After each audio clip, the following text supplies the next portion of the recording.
അസ്സലാമു അലൈക്കും വറഹ്മത്തുള്ളാഹി. ദൈവത്തെ തോൽപ്പിച്ചു സുനിത വില്യംസ്. എന്തൊക്കെ ഡയലോഗ്! സുനിത വില്യംസിന്റെ ഞെട്ടിക്കുന്ന വെളിപ്പെടുത്തലുകൾ എല്ലാവരെയും ഹൃദ്യമായി സ്വാഗതം ചെയ്യുന്നു. പ്രിയപ്പെട്ട സഹോദരങ്ങളെ, പണ്ട് ഒരു കഥ പറയാറുണ്ട്.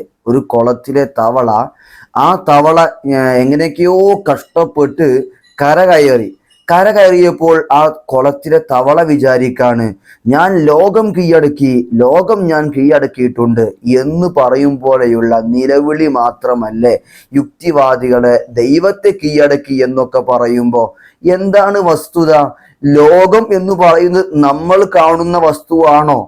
ഇനി എന്തൊക്കെ പറഞ്ഞാലും ഇപ്പൊ ചോദിക്കട്ടെ, 9 ദിവസത്തെ ഡ്യൂട്ടിക്ക് വേണ്ടി, അല്ലെങ്കിൽ എത്ര കുറഞ്ഞ ദിവസത്തെ ഡ്യൂട്ടിക്ക് വേണ്ടിയിട്ടല്ലേ സുനിതയെ അങ്ങോട്ട് നിക്ഷേപിച്ചത്? എന്നിട്ട് കുറെ മാസങ്ങൾ എടുക്കേണ്ടി വന്നു. ആരാണ് പരാജയപ്പെട്ടത്?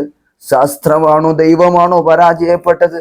എന്നാൽ ഒരു കാര്യം പറയുന്നു, വിശുദ്ധ ഖുർആൻ ഈ വിഷയങ്ങളൊക്കെ ഇനി നിങ്ങൾ പറയും പോലെ, നിങ്ങൾ പ്ലാനിങ് ചെയ്ത പോലെ വ്യക്തമായി കൃത്യമായി നടന്നു എന്ന് വിചാരിച്ചാൽ തന്നെ ദൈവം പരാജയപ്പെടുമോ? ഇതൊക്കെ ഉണ്ടാകും എന്ന് പറഞ്ഞ കാര്യങ്ങളല്ലേ ഖുർആൻ പറഞ്ഞു. നിങ്ങൾക്ക് ഭൂമിയെ, ചന്ദ്രനെ ഞാൻ കീഴ്പ്പെടുത്തി തന്നിട്ടുണ്ട് എന്ന് ഖുർആൻ വ്യക്തമായി പറഞ്ഞിട്ടുണ്ട്.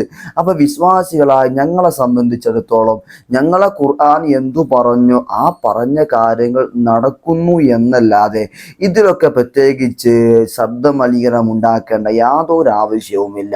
നമ്മുടെ രാജ്യം പുരോഗമിക്കട്ടെ, ശാസ്ത്രമായി ഒരുപാട് മുന്നേറ്റങ്ങൾ ഉണ്ടാവട്ടെ, അതെല്ലാം മനുഷ്യരാശിയുടെ ഉപകാരത്തിനാവട്ടെ എന്ന പ്രാർത്ഥനയോടുകൂടെ ഇത്തരം ആളുകളോട് അർഹിക്കുന്ന അവജ്ഞയോടുകൂടെ ചവറ്റോട്ടയിലേക്ക് വലിച്ചെറിയായെന്ന് മാത്രം പറഞ്ഞ് ഇനിയും കാണാം ദുആ വസിയത്തോടുകൂടെ. അസ്സലാമു അലൈക്കും വറഹ്മത്തുള്ളാഹി വബറകാതുഹു.